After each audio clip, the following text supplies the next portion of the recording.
예레미야 애가서 마지막 말씀을 오늘 드리겠습니다. 죄를 씻을 때 일어나는 변화, 이런 제목의 말씀입니다. 건강을 잃은 다음에야 건강이 참 중요했구나, 좀 더 진단받고 운동하고 살 걸, 이런 생각을 하게 돼요. 저도 성대결절로 한 달을 설교를 못했는데 목사가 성대결절이 오니까 아무런 할 일이 없고 참 초라하고 힘든 시간이라는 것을 경험을 한 적이 있습니다. 다리가 아픈 적도 있고 소화가 안 된 적도 있는데, 이게 당연히 될 걸로 알았는데 안 될 때 됐던 것이 참 좋은 시간이었구나, 이 생각을 하게 돼요.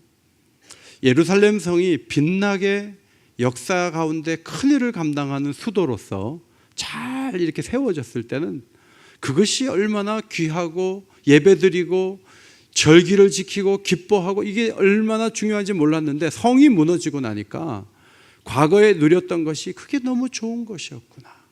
예레미야 애가서에서는 이 잃어버린 것들을 하나하나 적어가면서 너무 아파하는 그런 슬픔의 노래로 가득한 것을 보게 됩니다. 시온의 도로 위에 절기를 지키려고 나아가는 사람이 사라지고, 이 절기를 지키려고 사람들이 많이 몰리거든요. 그런데 거리에 절기가 됐는데 사람이 없는 거예요. 애들이 대적에게 잡혀가고 보물을 빼앗기고 견고한 성체가 무너지고 궁도 무너지고 왕과 지도자들이 율법 없는 이방인 앞에 잡혀가고, 성의 선지자들은 하나님의 묵시를 더 이상 받지 못하고, 노인과 청년들이 바닥에 엎드려지고 기근으로 먹지 못해 메마르고 사람들에게 조롱거리가 되고, 하나님은 구름으로 자신을 가리사 기도가 응답받지 못하는 그런 일들이 있게 되었습니다. 그래서 유다는 쓰레기와 폐물이 되고 말았습니다. 물이 머리 위에 넘치니 이제는 멸절되었다는 탄식이 선지자에게서 흘러나옵니다. 왜 이런 일이 일어났습니까? 하나님의 그 소중한 백성들이 왜 이런 일을 당해야 됩니까? 이유는 분명했습니다. 애가서 3장 39절, 살아있는 사람은 자기 죄들 때문에 벌을 받나니 어찌 원망하랴. 5장 16절, 오호라 우리의 범죄 때문이니이다. 죄는요, 우리에게 온 좋은 것들을 다 가져가요. 그래서 기쁨을 잃어버리고 고통 속에 머물도록 우리를 끌어내리는 것이죠. 문제는 북한군이 서울을 둘러싼 것도 아닌데 서울 안에서만 해도 수많은 탄식이 있다는 것입니다. 여러분, 죄가요, 자녀들에게 상처를 줘요. 애가 아직 어린데요, 부모가 갈라서서 엄마 집에 아빠 집에 애가 가야 돼요. 여러분, 얼마나 가슴이 찢어지겠어요. 그런 일을 부모가 돼가지고 애들 가슴에 못을 박아요. 보호할 울타리를 허물어서 공격에 노출되게 해요. 권위와 질서가 무너지면서 말씀의 기갈이 찾아와요. 죄는 모든 세대를 무기력하게 만들고 조롱거리로 만드는 것이죠. 우리는 원래 에덴 동산에서 영원히 잘 먹고 잘 살게 그렇게 설계가 된 하나님의 형상들이죠. 그런데 낙원을 차지하지 못하고 추방되었어요. 하나님 없는 것 같은 세상 속에서 절망하면서 가정 안에도 고통이 찾아오고, 사회 안에도 좋은 시스템과 좋은 도로가 깔려 있음에도 불구하고, 좋은 교육제도가 있음에도 불구하고 머리를 움켜잡으며 고통할 때가 한두 번이 아니에요. 이 죄가 주는 고통과 아픔을 해결하시기 위해서 예수님이 오신 거예요. 예수님이 오셔서 친히 모든 형벌을 십자가에서 받으시고 우리에게 변화를 주시고 가치를 끌어올리시고 새롭게 하셨다는 것이 성경의 복음입니다. 첫째로 죄를 씻을 때 예수님으로 인해 우리에게 온 변화는 가치의 변화입니다. 따라합시다. 가치의 변화. 1절과 2절을 보면 1절에 금이 빛을 잃었다 그랬고 순금이 변질됐다 그랬어요. 2절에 보배로운 시온의 아들들이 질그릇 항아리처럼 되었다, 질항아리 같이 되어버렸다, 이렇게 말씀하고 있습니다. 여러분, 금이 빛을 잃으면 금이 아니고 순금이 변질되면 순금이 아닌 거예요. 그럴 수는 없는 거예요. 예수님께서 소금이 맛을 잃으면 무엇으로 짜게 하리요? 여러분, 소금이 맛을 잃습니까? 죽염소금이라고 수천도의 불에서 막 볶으면 맛이 달게 됩니까? 그렇지 않죠? 그 짠맛이 그대로 남아있는 거예요. 금이나 소금이나 변질되지 않고 유지되기 때문에 그 가치가 계속 이어지는 것입니다. 그런데 만일 빛이 나지 않는 금이다, 변질된 금이다, 그러면 그 금을 무엇으로 써야 하겠습니까? 소금이 맛을 잃어버리면 그 소금을 가지고 건축 재료로 만들겠습니까? 그것을 뭘 하겠습니까? 사람은 하나님의 형상으로 만들어져서 소중하고 가치가 있어요. 그런데 죄를 지면요, 가치가 떨어지는 거예요. 처음 아내를 보고 뼈 중에 뼈요 살 중에 살이라고 외쳤던 아담이 아내와 함께 범죄한 다음에, 아담아, 어떻게 이렇게 죄를 저질렀어? 내가 따먹지 말라고 했잖아. 그러니까 하나님 앞에 이런 말씀을 했어요. 뼈 중에 뼈고 살 중에 살이라고 한 그 여인을 향해서 이렇게 얘기했어요. 하나님이 주셔서 나와 함께 있게 한 여자, 그 사람이 줬다는 거예요. 그러니까 원치 않는데 살았던 동거녀가 나한테 줘서 먹었는데 그 사람을 하나님 만드셨죠? 이렇게 나오는 거예요. 처음에는 너무 좋은 배필이라고 환호했어요. 그런데 시간이 흐르면서 지루한 거예요. 여러분, 부부가 오래 살면서 점점 더 좋아진다면 그거는 하나님의 은혜 속에 있는 부부예요. 여보, 어쩔 수 없이 사는 거야. 애들 때문에 사는 거야. 내 애들 아니면 당신 벌써 버렸어. 이렇게 부인들이 얘기하잖아요. 그게 죄성이라 그래요. 그러면 안 돼요.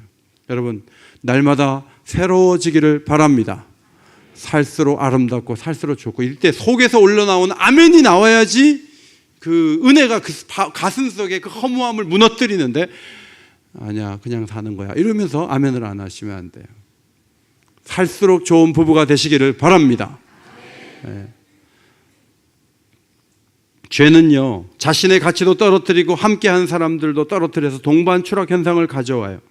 가인이 자기 재산 안 받고 하나님이 아벨을 받아요. 아벨이 잘못한 게 뭐가 있어요? 그런데 동생을 죽이잖아요. 하나님 앞에 내가 유일하게 응답해 줄 수 있는 사람이 되기를 원해. 하나님을 독차지하기를 원하는 거예요. 하나님께서 물었어요. 동생 어디 있냐? 모릅니다. 제가 동생 지키는 자입니까? 이렇게 하나님을 능멸했죠. 하나님께서는 땅이 그 입을 벌려 내 아우의 피를 받았다. 땅이 저주를 받아 밭을 갈아도 땅이 그 효력을 내지 못할 것이다 라고 말씀했을 때, 그제서야 내 죄벌을 지기가 너무 무겁다, 이렇게 고백을 했어요.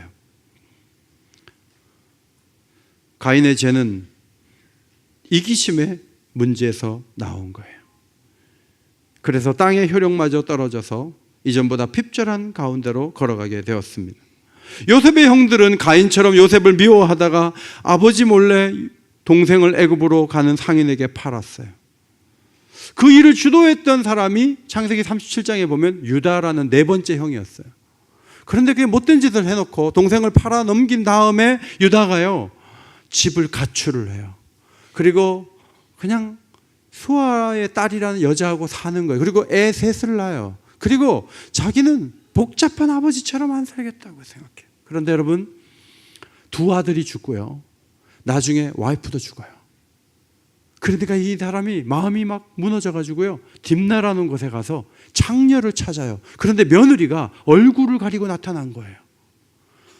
여러분, 잘 살려고 했는데 며느리 임신시킨 부끄러움을 갖게 됐어요. 나중에 이 부끄러운 애들하고 같이 야곱의 그늘로 들어오는 것을 우리는 보게 돼요. 사도 바울은 인간이 스스로 지혜 있다 하나 어리석게 되어 썩어지지 아니하는 하나님의 영광을 썩어질 사람과 새와 짐승과 기어다니는 동물의 모양으로 바꾸었다 그랬어요. 그러므로 하나님이 그들의 마음을 정욕대로 더러움에 내버려 두사 그들의 몸을 서로 욕되게 하셨다고 했어요. 부끄러운 욕심을 따르도록 내버려 두심으로 남자와 남자를 보면서 음욕이 불타고 여자가 여자를 보면서 음란한 마음을 갖고 그런 세상을 만들게 된 것은 하나님이 없기 때문이라고 경고하는 것이죠. 이 고통스러운 세상에 하나님이 예수님을 보내셔서 우리의 가치를 회복시켜 주셨습니다. 죄의 모든 형벌을 예수님이 받으심으로 하나님 앞으로 나아갈 길이 열리게 된 것입니다. 예수님을 영접할 때 하나님의 자녀가 되는 권세를 주셨습니다. 오늘 세례식은 예수님을 영접하고 하나님께서 내 죄를 예수님을 통해 씻어주셨다는 것을 고백하며 하나님의 자녀가 됐다는 공적인 선포를 하는 날이죠. 오늘 네 분이 세례를 받으시는데 특별히 교회를 위해서 엄청난 헌신을 한 적이 없다 할지라도 예수를 마음에 모시고 예수를 가까이 하고 하나님의 자녀가 되는 이 권세를 얻게 된 것은 얼마나 축하하고 축복된 일인지 모릅니다. 하나님이 보시기에 우리는 예수님으로 인해서 보배롭고 존귀한 존재가 될 수 있는 것이죠. 2절에 순금에 비할 만큼 보배로운 시온의 아들들이 질항아리 같이 여김이 되었는고라고 탄식했어요. 그런데 예수님은 이 탄식을 바꾸어 놓는 거죠. 예수님이 주님이 되시고 예수님의 얼굴에 있는 하나님의 영광을 아는 빛을 우리의 마음에 비춰주실 때 고린도후서 4장 7절 이 보배를 질그릇에 가졌으니 오늘 본문 말씀 2절에 보배가 질그릇이 되었는고 했잖아요. 그런데 우리가 질그릇인 것은 아는데 우리 속에 보배로우신 예수님이 계셔서 우리 모두가 보배로운 존재로 만드셨다는 하나님의 놀라운 변화가 이 말씀 가운데 새겨져 있는 것입니다. 성도 여러분, 예수를 믿을 때 보배로운 존재가 되었다는 사실을 믿으시기 바랍니다. 우리 겉사람을 보면 자꾸 낡아지잖아요. 그러나 우리의 속사람은 날로 새로워져요. 제가 한 20년 전에는요 아주 그냥 팔팔했어요. 팔팔했는데 지금은 어른들의 마음을 이해하는 질병들이, 아픔이, 연약함이 조금씩 나타나요. 그런데 20년 전의 속사람과 지금 속사람을 비교해 보면 지금이 훨씬 좋아요. 20년 전에 철이 별로 없었어요. 그때는 새벽 기도도 교역자가 돼서 자주 빼먹고요. 그때는 그냥 있는 그대로 살았던 것 같아요. 그런데 지금은 하나님께서 이리 깎고 저리 깎아주셔서 속사람이 조금 더 새로워지는 모습으로 걸어가는 걸 보면서 감사하게 돼요. 우리는 보이는 것에 주목하지 않고 보이지 않는 영원한 세계를 바라보며 살아가요. 우리는 십자가의 은혜를 받아서 자기를 위하여 살지 않고 예수를 위해 살아가는 안목을 갖게 되는 것이죠. 여러분에게 제일 중요한 존재는 자식이잖아요. 그러면 자녀가 막 지금 아파갖고 병원에 누워 있는데 여러분 예배 드릴 수 있어요? 병원에 가 있어야지. 오늘 예배 가운데는요, 애가 아파서 어젯밤에 응급실 갔는데 애 뉘어놓고 어머니한테 맡기고 여기 예배에 오신 두 분이 계세요. 누군지 얘기하지 않겠어요. 예수가 그만큼 소중하기 때문에 헌신하는 거예요. 죄를 지으면 무가치한 존재가 되고 죄를 이겨내신 예수 그리스도를 바라보면 불의의 무기가 아니라 의의 무기로 하나님께 드려질 수 있는 거예요. 출애굽기 39장 14절에 이 보석들은 이스라엘의 아들들의 이름 곧 그들의 이름대로 12이라. 제사장 흉패의 12돌은 12지파를 의미하는 것이고 하나님 앞에 하나님이 품은 보석들이다 라는 것을 하나님이 보여주시는 것이죠. 죄를 지으면 쓰레기와 폐물이 됩니다. 그런데 십자가 위에서 희생하신 예수님께서 아름답고 존귀한 존재로 바꿔 놓으시는 거예요. 오늘 세례받는 여러분들, 학습받는 분 5분은 오늘부터 존귀한 존재로 자신을 이해하시기를 바랍니다. 자신을 바라보고 또 다른 사람도 존귀하게 보고. 사진을 보십시다. 이게 어디냐면 억새풀 축제가 있는 난지도에서 찍은 사진이에요. 상암동 쓰레기로 가득한 그 언덕이 하늘공원이 되었어요. 10월이면 이곳에서 억새풀 축제가 있어요. 이 속에는 쓰레기가 있었어요. 그런데 이곳이 사람들이 쉼을 얻고 즐거움을 누릴 수 있는 좋은 공원이 된 거예요. 저는 이 난지도를 볼 때 하나님이 우리를 이렇게 바꿔 놓으셨다고 봐요. 제가 2부 때 1부 때 숙제를 드렸어요. 10월에 억새풀 축제가 끝나기 전에 꼭 난지도에 한번 꼭 다녀오시기 바랍니다. 제가 이렇게 부탁을 했더니 아무도 대답을 안 하고 한가롭게 지금 그런 데 갈 때가 아닙니다. 지금 생업 전선에서 얼마나 뛰는데 목사님이 그런 말씀하십니까? 이렇게 생각하는데 그렇지 않아요. 좀 시간을 아껴서 여유를 조금 가지시고 10월 안에 난지공원을 한번, 하늘공원을 한번 다녀오시기를 바랍니다. 가면요, 강이 보이고요, 하늘이 보이고 억새풀이 보이면서 야, 이 쓰레기 더미가 이렇게 변화됐는데 예수님이 내 인생을 아름답고 고귀하게 가꾸셨구나. 거기 가서 이렇게 묵상하는 것과 성경만 펴놓고 생각하는 거 다른 거예요. 성가대 난지공원에 꼭 한번 가시기를 바랍니다. 2부 예배 때는 다 고개를 딱 숙이더라고요. 난지공원 한번 가세요. 두 번째, 나눔의 변화. 이 유다인들이 들깨보다 못하고 광야의 타조 같다, 이런 말씀을 3절에 하고 있죠. 이 자식을 먹여 살리는 것은 기본인데 이 타조라는 동물은요, 일부 다처제여서 순놈 한 마리가 암놈을 5마리까지 거느린다 그래요. 그런데 이제 5월 6월에 이렇게 알을 베면요, 제일 우두머리 암컷 둥지에다가 다 놓고 나머지는 나 몰라 하고 가버린대. 그러면 우두머리가 5개, 10개 되는 알을 품고 있다가 너무 좁으니까 자기가 낳은 알은 가운데 딱 놓고 나머지 첩들이 낳은 알은 밖으로 이렇게 밀어내면서 막 떨어뜨린다는 거죠. 그래서 부화도 안 되고 엉망이 되는데 그 알을 낳은 그 암컷이 전혀 신경을 쓰지 않는다는 거예요. 이 희한한 동물이에요. 이스라엘 백성들이 환난과 어려움을 당할 때 자식들까지 신경 쓸 수 있는 힘이 없었다는 거예요. 모든 동물은 모성애를 가지고 있어요. MBC에서 전에 황제 펭귄에 대해서 한번 보여준 적이 있잖아요. 한겨울 평균 기온 영하 20도, 시속 200km의 바람이 부는 혹독한 추위 속에서 수백 마리의 이 펭귄들이 서 있는데 전부 수컷이에요. 암컷이 알을 낳아주면 발 안쪽에 이렇게 꺾어지는 부분에 잘 해가지고 따뜻하게 온도를 유지해서 부화될 때까지 몇 달이건 저렇게 서 있는 거예요. 세수도 안 하고 화장실도 안 가고 그냥 저기 그냥 서 있어요. 그렇게 하다가 이제 암컷들이 이제 돌아오는 거죠. 언제 오냐면 봄이 되면 온다는 거예요. 그때까지 저렇게 있는 거예요. 그 추위를 당하면서. 그 암컷이 오면 자기 수컷을 찾아내가지고 새끼가 부화되면 그때부터는 암컷이 키우고 수컷은 허기진 배를 채우기 위해서 바다로 나간다는 거예요. 그렇게 해가지고 12월이 되면 또 이 새끼들이 자라서 바다로 나간다는 것이죠. 동물도 그렇게 하는데 이스라엘 백성들은 엄청난 포위를 당하고 예루살렘 멸망 직전에 무슨 일이 벌어졌는가? 10절은 제가 오늘 일부러 읽지 않았어요.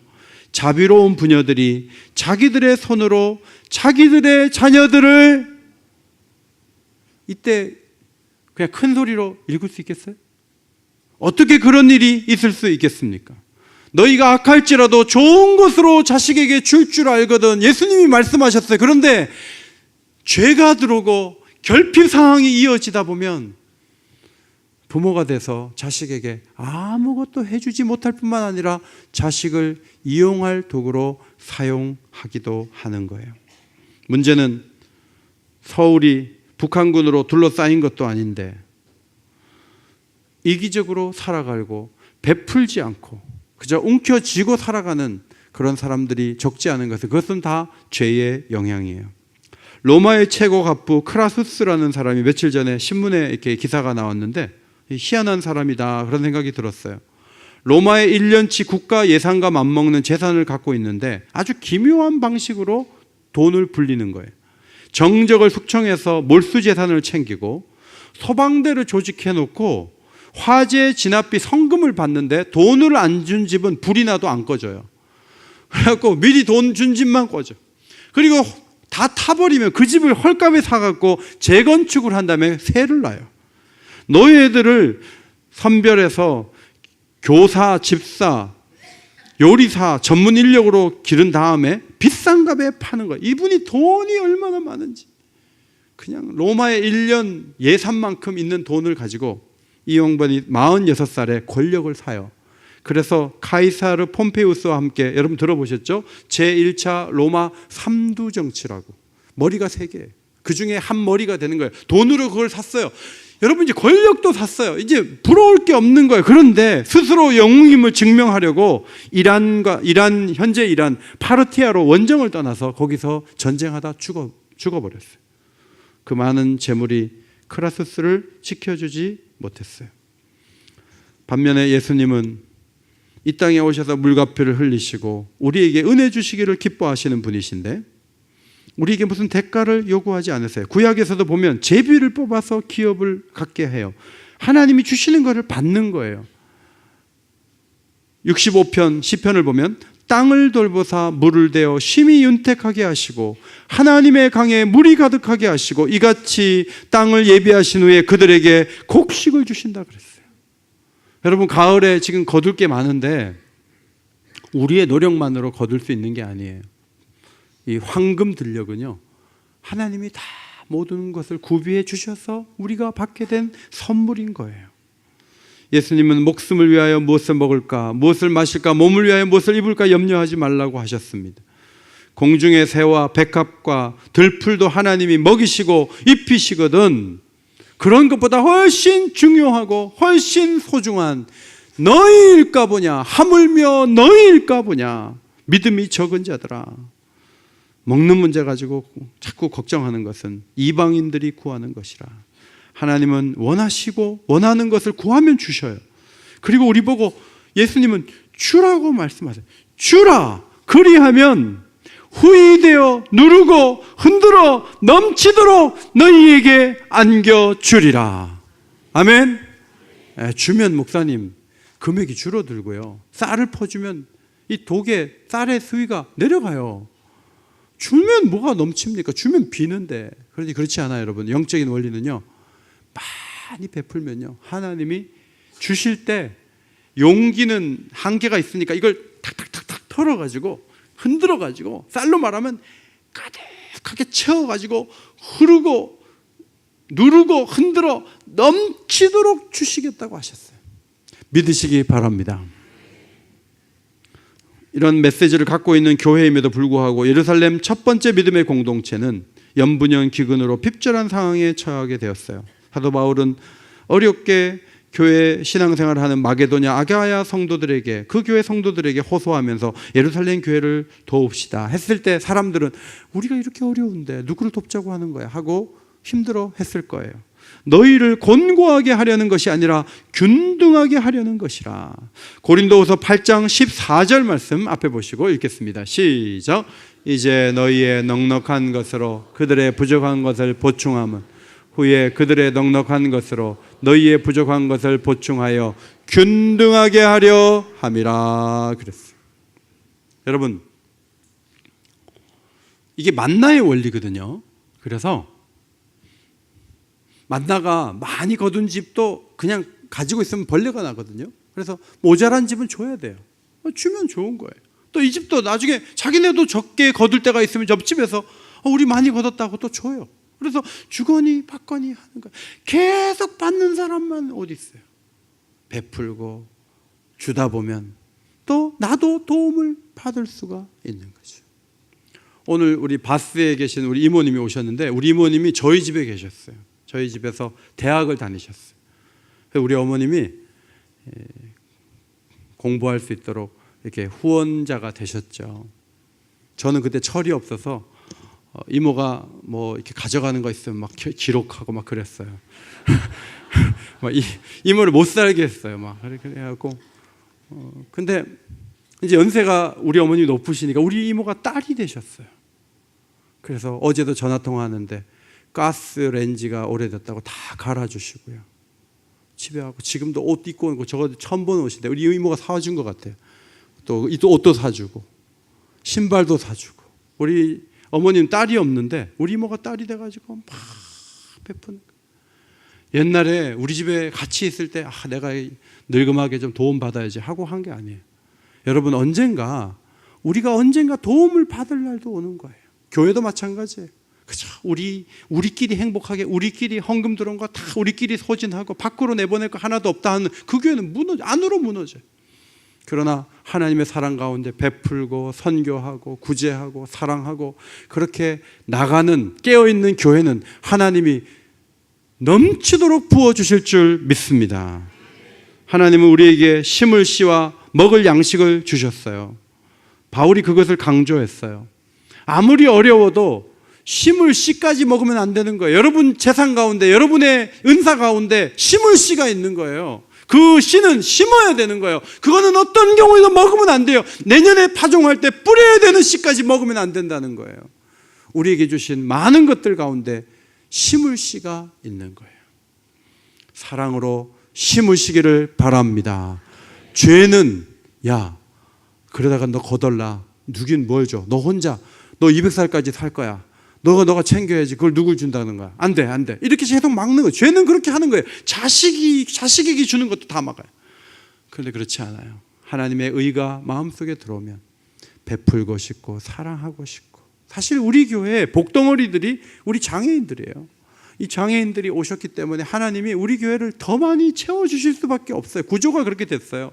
우리가 이들을 귀하게 여기고 존중하고 사랑하고 그렇게 하면 하나님이 우리 교회를 얼마나 기뻐하시겠는가 하는 것입니다. 세 번째, 마음의 변화예요. 그는 그 얼굴을 숯보다 검게, 죄는 그 얼굴을 숯보다 검게 만들었던 원인이 되었습니다. 8절에 이제는 그들의 얼굴이 숯보다 검고, 이제 너무 못 먹어서 검은 거예요. 표정도 없어요. 청년들은 노래를 잃어버리고 춤은 사라지고 슬픔이 그 자리에 머물렀어요.